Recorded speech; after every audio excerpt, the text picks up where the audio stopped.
They watched her hair first. Not her face, not the lion worked into the edge of her cloak, not the escort of poor brothers with cudgels held like scepters. Eyes went to the close-cropped gold that no longer fell to her shoulders, to the bristled shadow at the nape of her neck. She felt their glances strike and slide. Let them look. Let them remember. They would not soon forget what she had paid, or whom she intended to charge the debt. The sept's antechamber was a cold, bare room with a trestle table and a 7-point star scorched faint into the wood.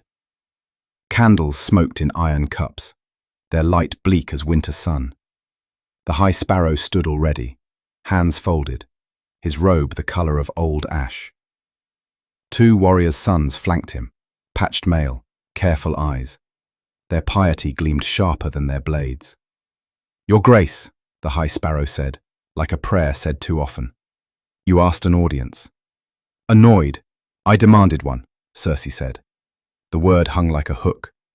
She shrugged her cloak from one shoulder and crossed the room without waiting to be beckoned, counting the steps, counting the men, counting how far the nearest cudgel might reach. Counting had steadied her since the walk. You cannot humiliate a woman who has learned to tally. You keep me waiting and whisper that it is patience. I keep you waiting, and you call it pride. We will call it what it is: power. Our patience is for the realm, the High Sparrow said mildly, and for your soul. My soul has fatter purses than your arms, she said, and watched his eyes to see if they flashed. They did not. That only sharpened her. She placed her gloved hand flat on the scorched star, smearing a little ash, thoughtful. Let us not pretend you do not need me. We desire only truth, he said. Truth. A dog that bites the hand that starves it. She had learned that lesson long ago at table with her father, in the way Lord Tywin fed what he wished to grow and starved what he wished to wither. She would feed her truth like a warhound. Calm. If you have me murdered, Cersei said, calm as counted coin, you unmake a king. The candle nearest him wavered. The warrior's son on the left swallowed. A small sound. The High Sparrow's face did not change. If I fall, our enemies will not say Cersei Lannister sinned and found justice. They will say Tommen is bastard-born and unkinged by the mother's own hand. You would make a child's crown into a noose and pull the realm's neck through. The law, interrupting, is a cloak we both wear when the wind cuts, she said, and smiled. Call it law, call it mercy, call it the 7 sweet breath. I am the queen, and you need me to be seen as righteous, as penitent, as enthroned. You need me until your work is done. She felt the room tighten like a glove stretched over a fist. It steadied her even more, muttering, "Say it, old crow," she thought. "Admit you peck my table for crumbs." The High Sparrow bowed his head, the smallest nod, respectfully. "What do you ask, your grace?" Surprised ask. She tilted her head, letting the cropped hair show. Let them see the cost turned into a crown of thorns. I inform. Someone in the door space chuckles, tittered. Not a lady, lighter, bells buried in it. She did not need to look to know the shape. Patchwork motley, a cap with little tongues of cloth, a face that never could decide if it was pretty or plain. Moonboy's steps were small bird hops as he edged around a poor fellow and planted himself where he could see everyone. "Moonboy," she said without turning. Chirping. "Your grace," he chirped. "The moon goes where it's pointed." "So do words," she said. He bobbed, bell tongues trembling, and she let him hang there like a decoration on a knife. Cersei faced the table again. There will be a trial by combat. The warrior's son on the right shifted his weight. The High Sparrow threaded his fingers together. "You have thoughtful confidence. I have certainty." She let the word fall like iron. The word demand again. Lovely as a blade kissed by a wet stone. "My 7 champions will face yours. Let the whore Margaery Tyrell send roses to the killing floor if she likes the perfume of sanctity so well. You will bring yours in plain cloth and patched mail. I will bring mine, in colours that do not pretend." He studied her for a long breath. He looked on her hair as the others had.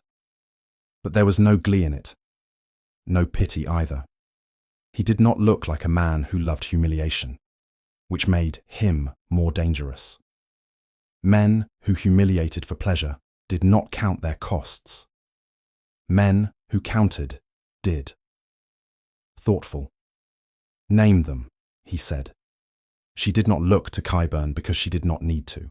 She had counted this list in the yards between the Red Keep and the Sept, counted it lying awake in the dark, counted it in the slow steps of the walk until numbers had been bones she could tread without slipping.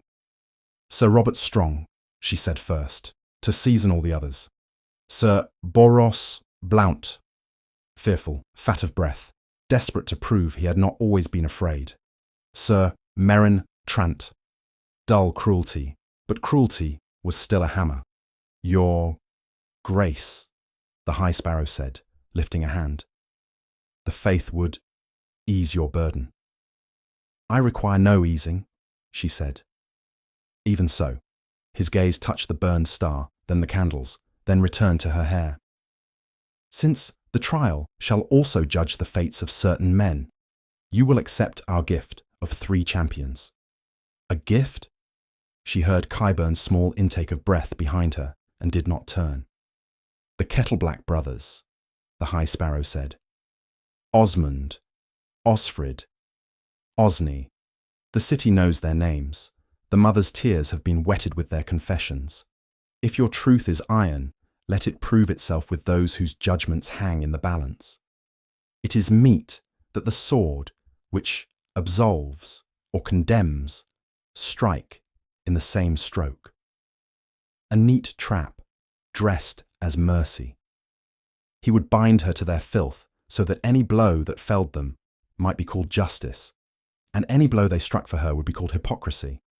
And yet he offered a face-saving rope that looped about his own fist. She almost laughed. You counted 2, old man. Good. Count with me. Very well, Cersei said. I accept your 3. Then there remain but 1 to complete your 7, he said softly. Let us leave it to the 7 to show their will. She might have refused. She could have named Jaime. The name sat behind her teeth, like iron. He should have been here, at her side to end this with a word, a nod, a sword. But no raven, no rider, no step in the corridor. Where are you? Off among river lords and ruined towers, at some campfire where songs forget her shame. He hadn't come when they paraded her. He did not come now. Let him stay where he rides. She would not beg twice. She might have named a sellsword bought for a purse of stags, or plucked a Kingsguard shivering for favour, or dragged a hedge knight from the yard and called it Providence. But the room watched, and the room had learned to love stories. The walk, the cropped hair, the queen who would kneel or not, as the tale required. A final sign would gild the telling. Let them show us, she said, and set her finger to the burned star again. Now. Silence gathered, thick as velvet. The candles did not speak. The warriors' sons did not rustle. Even strong was a darker silence inside the dark. A draught nosed the room. One flame leaned, then another, until all 7 on the table bent the same way, toward the door. There came a jingle like a toy dragged across stone, and Moonboy slipped sideways through the press of poor fellows, cap cocked, motley patched and threadbare. His bells were strangely still until he tripped on nothing at all. One bell tore free, struck the trestle, and rang once. Then, from the sept proper beyond the door, the great bells answered. 1, 2, 3, 4, 5, 6, 7. Measured, hollow, heavy with the air between peals.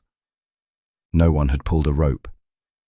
Moonboy froze with his arms out as if crucified by his own jest. The lone bell rolled to the burned star and came to rest against Cersei's glove. Its metal was warm as a living thing. An omen, someone breathed. The 7 call a fool. 7 flames bent, murmured another. 7 peals. The High Sparrow's mouth hardly moved. There is your 7th, your grace. Surprised. No, Cersei said, before she knew she was speaking. The bell's weight in her palm had the humiliation of a stone. A jape is not a sign. Moonboy bowed to her hand. Brightly, bells go where they are pointed, he said brightly, though his voice wavered. but sometimes the wind points them first. Annoyed. Silence, she said. He closed his mouth around his own tongue. The room held its breath again, listening for a denial she could not frame, without seeming to spit on the very gods she had just invited into her quarrel. Qyburn's whisper wafted behind her. Your Grace, the city heard the peals. Yes, the city had heard. The city would repeat it until it was true. Let the seven decide, she said. And the seven, being stones and stories, had chosen a bell with legs. Very well, Cersei said. She set the stray bell down in the hollow of the star. It made a small, swallowed sound.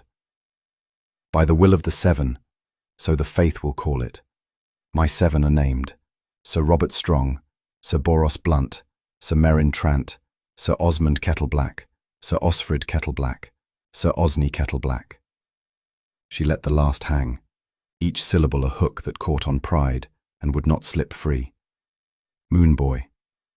A tremor of laughter skittered around the room and died when Strong's shadow passed over it. Moonboy pressed his palms together as if in prayer, eyes bright and wet. I dreamed last night, he whispered to no one and everyone, of ice spiders climbing a wall, all legs, no hearts, because someone promised them wine at the top. When they got there, they found only wildfire. It danced on the ice and sang bells in their bellies. The poor fellow nearest him crossed himself 3 different ways, as if one alone might not suffice. The candles bowed lower, guttered, and then straightened again. Cersei did not look at the fool. She looked at the High Sparrow until he had to meet her gaze. Fix the day, she said. Let your humble men sharpen their blades. Let the city gossip itself hoarse.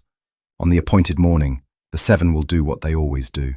They will watch men die and call it judgment. The High Sparrow folded his hands deeper into his sleeves. We must honour the seven. Queen Margaery must be given time to name her champions, to fast and pray.